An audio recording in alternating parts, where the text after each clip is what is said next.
But more likely, it'll be a series of negotiations. Excuse me 1 second. John Bolton is speaking right now. Authoritarian military regime that in turn is controlled by Cubans and other forces external to Venezuela.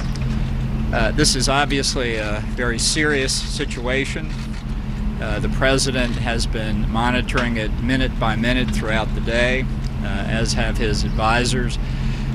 We see this now as a potentially dispositive moment in the efforts of the Venezuelan people to regain their freedom, which we fully support.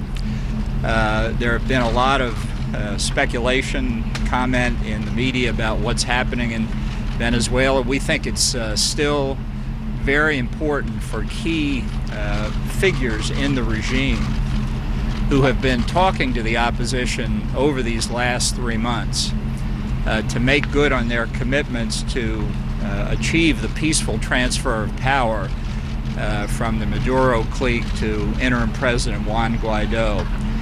Figures like Defense Minister Vladimir Padrino, Chief Judge of the Venezuelan Supreme Court Miguel Moreno, the Commander of the Presidential Guard Rafael Hernandez Dala, all agreed that Maduro had to go. They need to be able to act this afternoon or this evening to help bring other military forces to the side of the interim president. The Cubans, we believe, have played a very significant role in propping Maduro up today, possibly with help from the Russians. That's the speculation, certainly in Caracas. We think this demonstrates why we need Venezuela ruled by the people of Venezuela and not by external forces. That's what we're looking at, and I'd be happy to answer a few questions.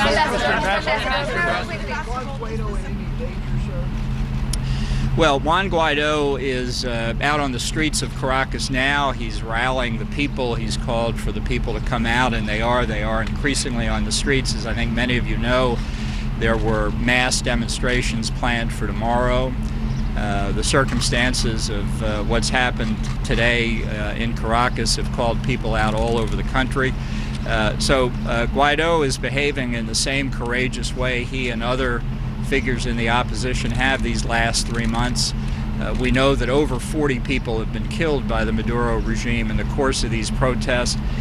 This is an act of bravery by Guaido and others, really for the freedom of the Venezuelan people. Ambassador, given what you've seen on the ground so far today and the degree of loyalty that Maduro still seems to enjoy from elements of the Venezuelan military, what do you think the chances that this uprising will work on? Well, I don't think it's support in the military for the Maduro regime. I think it's fear. I think it's fear of the 20 to 25,000 Cuban security forces in the country. I think it's fear of the consequences if adhering to the constitutional mandate of the interim president fails. But I think really now what we're seeing is the people of Venezuela, this has been building for a long time, that if this effort fails, they will sink into a dictatorship from which there are very few possible alternatives. It's a very delicate moment. I want to stress again, the president wants to see a peaceful transfer of power from Maduro to Guaido. That possibility still exists if enough figures depart from the regime and support the opposition, and that's what we'd like to see. We want to see Defense Minister Padrino, the Chief Judge of the Supreme Court, Miguel Moreno, in particular, Rafael Hernandez Dala of the Presidential Guard. Yes, sir. Ambassador, what happens if Guaido is not able to take power today? What's the next step? Well, I think it's possible this situation could persist. I think the people have shown they're prepared to protect Guaido. We don't see any indication that there's any substantial part of the military that's ready to fire on innocent civilians, their fellow countrymen. We know that the Cuban organized colectivos, these thugs, these motorcycle gangs that the Cubans have put together, are out protecting certain buildings controlled by Maduro, not the military, but the colectivos. This really demonstrates the depths to which the Maduro regime is sunk, that they're using these Cuban directed thugs to conduct their affairs. And it's one reason why I think there's such overwhelming public support for Guaido. It needs to be translated into a transition of power. Ambassador, Is the U.S. prepared Let me say two things to be very clear. Number one, we want as our principal objective the peaceful transfer of power. But I will say again, as the president has said from the outset, and that Nicolas Maduro and those supporting him, particularly those who are not Venezuelan, should know is all options are on the table. Ambassador, any support other than tweets of support, and is this a coup? Sorry, say that again. Is the administration providing any other type of support other than tweets of support, and is this a coup? We're providing support in a variety of respects. Certainly we have done everything we can to get humanitarian assistance into the country. We're doing a lot of other things, some of which I'm not going to talk about, and we're certainly working with the Lima Group, the Organization of American States, the over 50 countries that support Guaido's legitimacy democratically.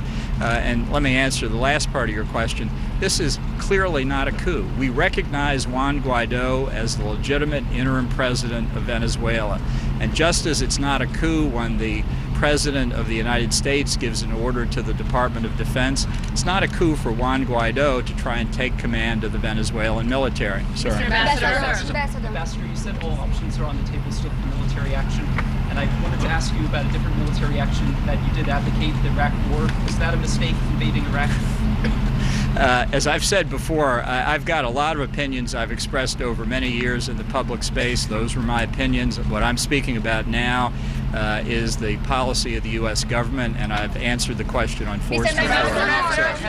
Do you feel that this moment that we're in right now is sort of a building block, or do you think it is the moment, the tipping point as to where something needs to happen? Well, I think from the perspective of the humanitarian crisis that we face in Venezuela, I hope this is enough to tip Maduro out of power, because it's only when he and his fellow kleptocrats who have plundered the Venezuelan economy for the last 20 years are removed from power that we can put the Venezuelan economy back on its feet for the benefit of the people. The sooner Maduro is gone, the sooner is the possibility of justice and real economic growth for the Venezuelan people. Can you address, were you surprised at all by today's action? Were you given a heads up? And can you address reports from Venezuela that some of the military officials that were supposed to support Guaido actually backed away when it was moved a day earlier? I'll just say we feel very well informed about what's going on, and the point I was making a moment ago by naming specifically the Defense Minister, Vladimir Pedrino, the Chief Justice of the Supreme Court, Mikel Marino, and the Commander of the Presidential Guard, Hernandez Dalla, as is well known to the opposition all across Venezuela, they committed to support ousting Maduro. And it's time for them now, if the Cubans will let them do it, to fulfill their commitments, and it's time for the rest of the military to show what their own families believe ought to happen, and that's Maduro needs to go. Thank you so much. My question is, if actually Maduro forces fire against the people in Venezuela, Guaido's forces, will the United States send troops or use any kind of military action at this decisive moment? Yeah, well, as I've said, all options remain on the table. I'm simply not going to be more specific to that, but recall that right at the beginning, 3 months ago, we said that it would be a big mistake for Maduro and those supporting him to use force against innocent civilians. We feel very strongly about it. We felt that way then. We feel that way now. President, we've seen video footage of protesters seemingly being run over by tanks in the streets in Venezuela. What is the point at which you think force is enough force for you all to step in? Well, we're watching very carefully what's happening. As I say, we've been trying to explain to everybody who will listen that we want people to go through with what they've agreed to do in terms of transitioning power. I don't doubt that there are colectivos, these motorcycle gangs organized by the Cubans, and I don't doubt there are some in the Venezuelan military itself who don't view the lives of their fellow Venezuelans highly. We don't know exactly what the command structure is now, other than probably it reports to Havana. I saw that film myself. It could be an isolated incident. We're not going to draw conclusions imprudently. It's something that we want to stress as much as we can, how closely we're following it and how much we want this peaceful transfer of power to proceed. I'll just take one or two more. Yes, sir. Why don't you give them temporary protected status? I'm sorry, I can't. If you stand with Venezuelans, why isn't the U.S. giving them temporary protected status? Look, we have that question under review. Obviously, our hope is that we can get a change in the regime in Caracas as soon as possible so that Venezuelans can return and help rebuild their country. We don't want to send anybody back into what is now obviously an even more dangerous situation, and that's the policy we've been pursuing. Yes, ma'am. Have you or the president spoken with Juan Guaido? And given the sort of influence of the Russians here, has the president spoken with or plan to speak with Putin? Do you plan to speak with your Russian counterpart? Well, I'd rather not get into those kinds of conversations. I can tell you we've made it clear to Russia in both public and private statements throughout this that we regard the actions that they've taken in Venezuela as something that we regard with the utmost seriousness, and particularly now when innocent Venezuelan civilian lives are on the line, we expect the Russians not to interfere in what's happening in Venezuela. And if they do, yes, do you have the ma'am. assets Yes, on the ma'am. ground, Mr. Ambassador? Considering an executive order, something to protect Venezuela from predators? Well, we have followed in the financial markets all of the consequences of the sanctions we've imposed. We're looking to follow through with more specifics on those right along.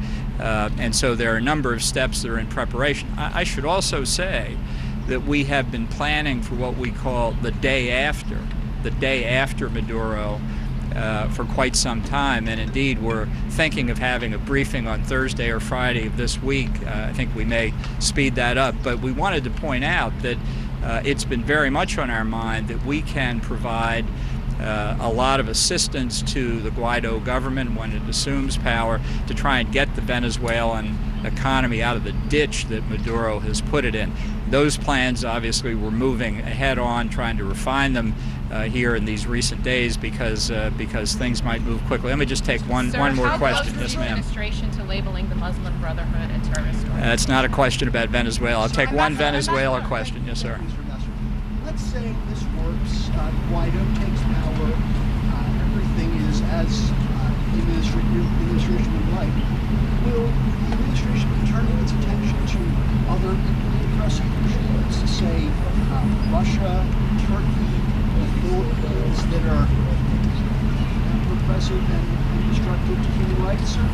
Well, I just say in this hemisphere we've called out the troika of tyranny, Venezuela, Nicaragua, and Cuba. There's no doubt that Cuba in particular has benefited from the authoritarian government in Venezuela by getting below world market oil prices. That's going to cease once Guaido takes power. But our focus right now, as you can well understand, for the benefit of the people of Venezuela and because of the interest of the United States, is on this peaceful transition of power in Venezuela. Thank you very much. Mr. Ambassador. John Bolton there speaking at the White House. A national security advisor would not say whether or not President Trump has spoken with Juan Guaido or even with Vladimir Putin on this ongoing situation.